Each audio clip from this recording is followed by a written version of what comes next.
Okay, welcome back. We are doing some computations which is really getting our hands dirty with all these numbers and multiplications, additions and so on, but nothing like a good warm up to do the heavy theory that follows. So, we have been doing these 4 problems in the last lecture. We will continue with this. Remember, we computed some powers here. So, we computed power of 13 and power of 3 modulo various numbers. We computed a product and we also looked at a division. After this, these are all basic operations that we have defined. So, these 4 are done.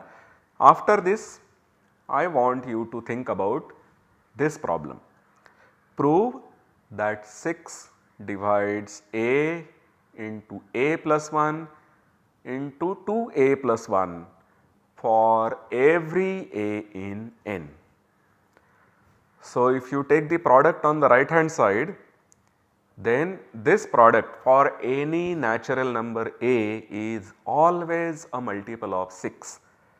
This is the problem that we should think about now. So, I will give you 2 ways to do this. First of all,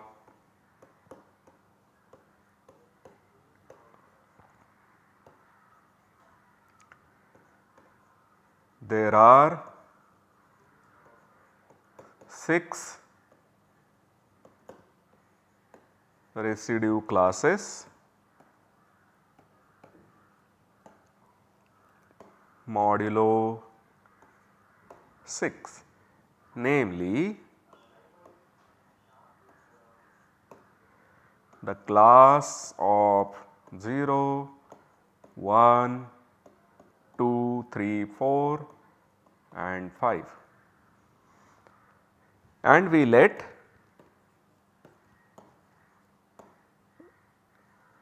a polynomial f(x) to be this polynomial x into x plus 1 into 2x plus 1. What we have to check is that for every class a modulo 6, f of a is congruent to 0 mod 6. This is what we want to check. So, we simply put various values. So, we check that f of 0 is of course 0 into 1 into 1. This is 0 mod 6, that is good. Let us look at f of 1.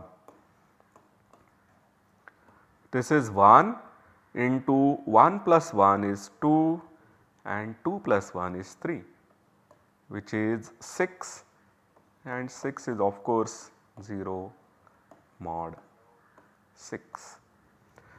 So, for the class 0 and for the class 1, we do indeed have that the polynomial f(x) which is x plus 1 into 2x plus 1 evaluated at these 2 classes gives you 0. So, already you have proved the result for 1/3 of the natural numbers. Any natural number which is congruent to 0 mod 6 has the property that 6 divides that natural number into that natural number plus 1 into twice of that natural number plus 1. Okay. So, whenever a is 0 mod 6 we are done, whenever a is 1 mod 6 we are done. Now, we are left with 4 residue classes. So, let us look at those as well. So, we will check 0 is done, 1 is done. So, I need to check what happens when we put the value of 2. So, this is going to give you 2 into 3 into 5, which is 30, and of course, this is also 0 mod 6. Class of 3, this gives you 3 into 4 into 7. Since here already we have 12 which is 0 mod 6, we get that this is 0 mod 6. Then we take the class of 4, which gives us 4 into 5 into this quantity will give us 9.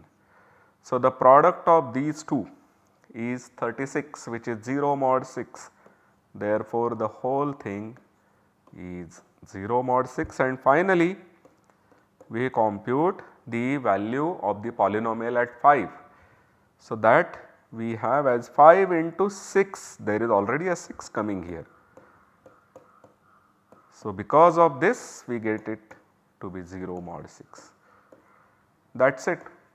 We had a problem to be checked for all natural numbers, and by doing the arithmetic modulo 6, it has been reduced to doing the problem for only 6 classes.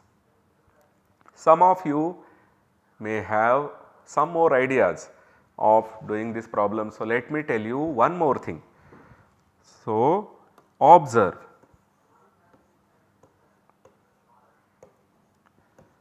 that 6 divides some integer alpha if and only if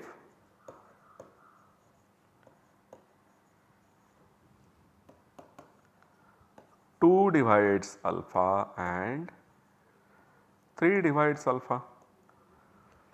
So, it would be enough to check. So, it is therefore enough to check that f(x), which we have defined to be x, x plus 1, 2x plus 1 takes 0 value on all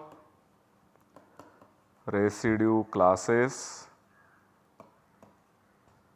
mod 2 and mod 3.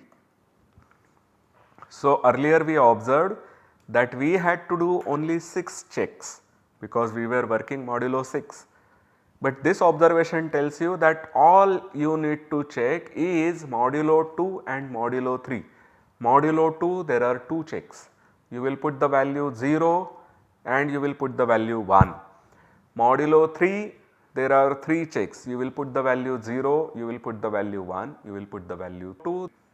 And since x divides the polynomial f(x), for 0 you are always going to get 0. So, actually you have to check only 3 cases, 1 modulo 2, 1 modulo 3 and 2 modulo 3. So, the whole problem of checking over all natural numbers is now reduced to checking some very simple equation. Okay. So, this also tells you something which I would like to encode in the next problem. Suppose we have the following prime factorization for n. So, n is p1 power n1 into p2 power n2 dot dot dot pk power nk, which we write as product of pi power ni, where I goes from 1 to k. Then a and b modulo n are equal if and only if a and b are equal modulo pi power ni for every I. So, this proof is actually similar to what we have done in the previous case. So, we need to prove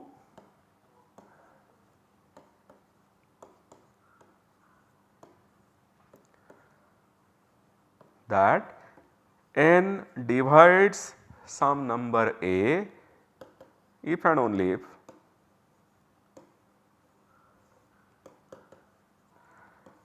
pi power ni divides a for every I. This is the thing that we have to prove, and if and only if means that we will be able to break this statement into 2 parts. So, what are those 2 parts? Let me explain it to you with this. So, first of all, there are 2 parts. There is this and then there is this. So, when we talk about a statement being true if and only if some other statement is true, you should be able to read it in the following way. We read it as n divides a if pi power ni divides a for all I. This would be one part of the statement. What it means to say is that, so let me write this statement down. N divides a if pi power ni divide a for all I.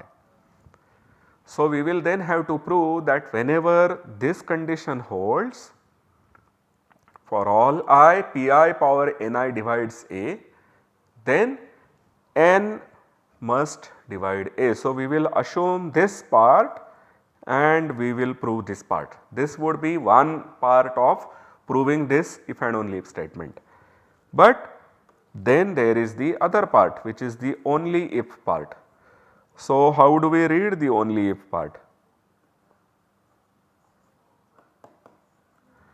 That would mean that n divides a can happen only when this happens.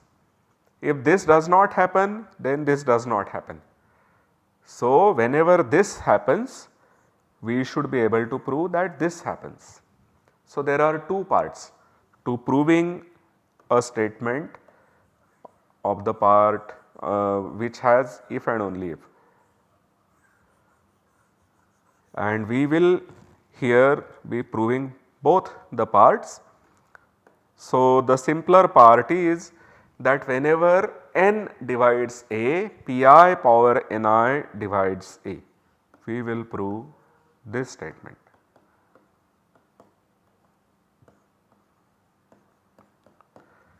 But this is quite easy.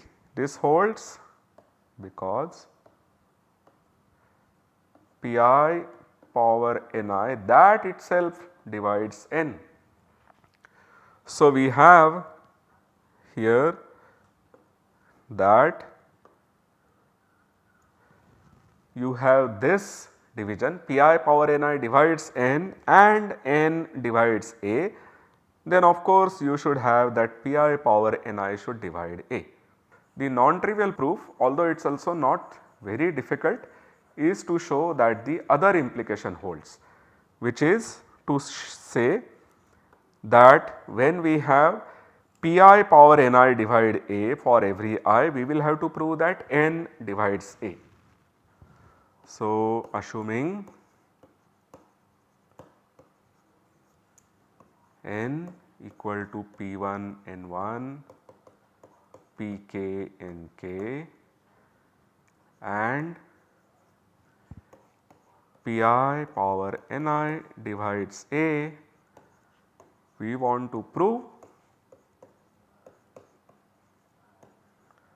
that n divides a. This is the thing that we want to prove. Okay. So, this is of course we have for all I. So, whenever pi power ni divides a for every I, we want to prove that n itself divides a. Okay. So, let a be equal to ai into pi power ni, or we begin let us say with the first among the primes. So, we have a equal to a1 into p1 power n1, alright. So, we also have that p2 power n2 divides a. Since we have this for every I, we have also that p2 power n2 divides a, but a can be written as a1 into p1 power n1, right. Now, what we observe here is the following thing. Since p2 power n2 divides a, we also have a to be a2 into p2 power n2, or in general we have that a is ai into pi power ni. So, since a is ai into pi power ni for every I using the prime factorization of ai, we get a prime factorization of a with pi power ni appearing in it. So, therefore, if a equal to p1 power m1, pk power mk, q1 power l1, qt power lt is the prime factorization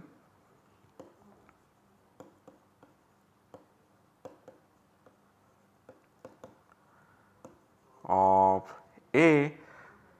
So, what we are doing here is that we are considering the prime factorization of A into product. So, we are factoring A into product of primes and collecting all primes which are same together, and so we can put them in the power of P1.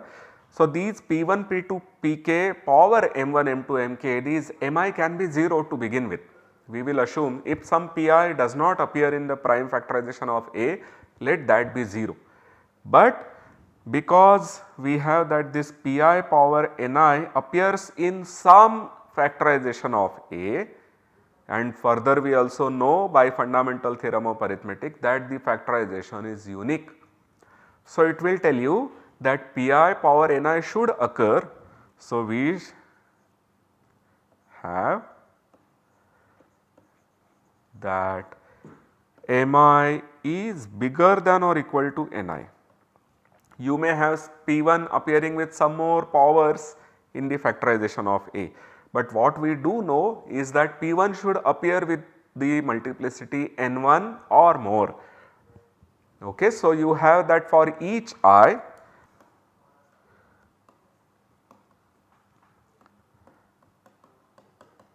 from 1 to k, the prime Pi comes with multiplicity at least Ni or perhaps more. So, this says thus n should divide A, because we have that the P1 power M1 up to Pk power Mk will have P1 power N1, P2 power N2, Pk power Nk appearing there in the prime factorization of A, and that then tells us that n should appear as a factor of A, and therefore, we have that n divides A. So, if we were to go back, we have that whenever n divided A, we proved that Pi power Ni divides A, and then we assumed that Pi power Ni divides A, and we proved that actually we have that n must divide A.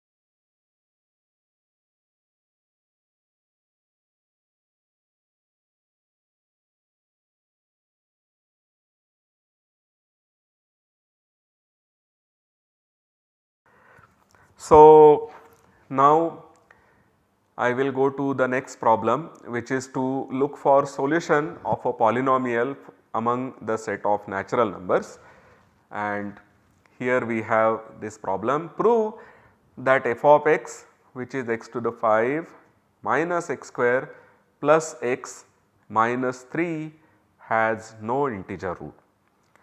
So, we want to prove that there is no integer a such that f is 0 for this polynomial f. So, if you had that there was a solution to this, if fa was 0 for some a in n,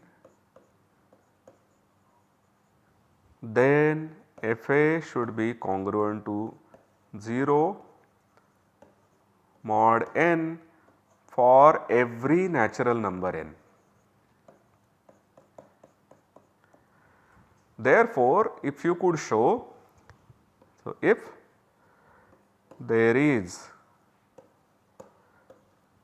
some n naught in n with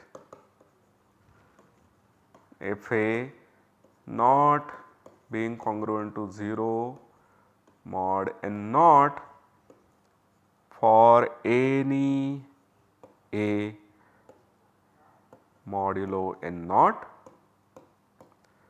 then fa is never 0.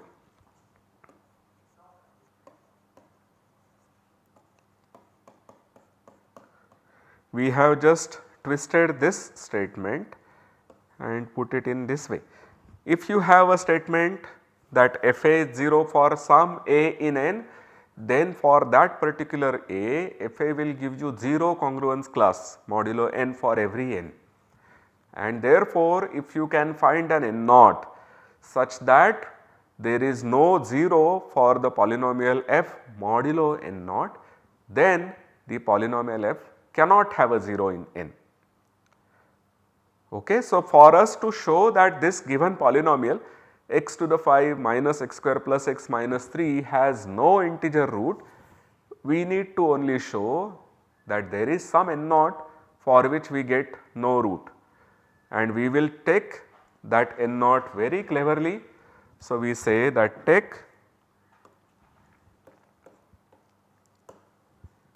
n naught to be 4. Let us do the calculation for every residue class modulo 4. So, what do we do? F of 0 is 0 minus 0 plus 0 minus 3, which is congruent to 1 mod 4, does not give you 0. F1 1 minus 1 plus 1 minus 3. So, 1 minus 1 get cancelled, but 1 minus 3 will give you minus 2, which is 2 modulo 4.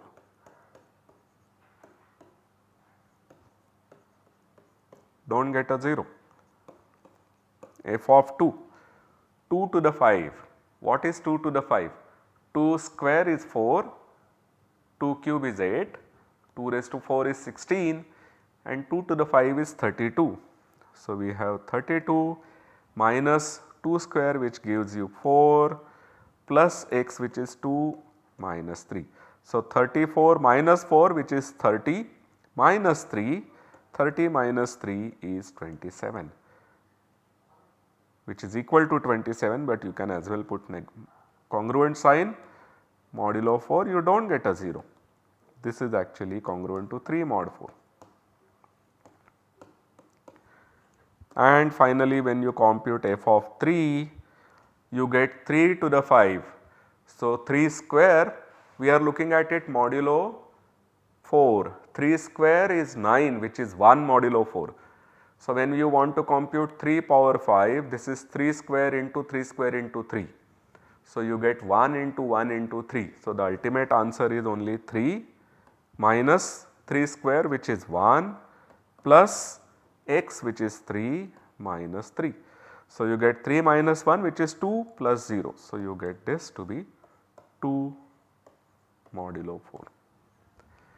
So, we are not getting 0 mod 4 for any of the residue class mod 4, and therefore, here we have no solution modulo 4. You may wonder why I took n naught to be 4 and why not 2 or 3. So, it turns out that modulo 2 and 3, there are actually solutions for this polynomial. This f has roots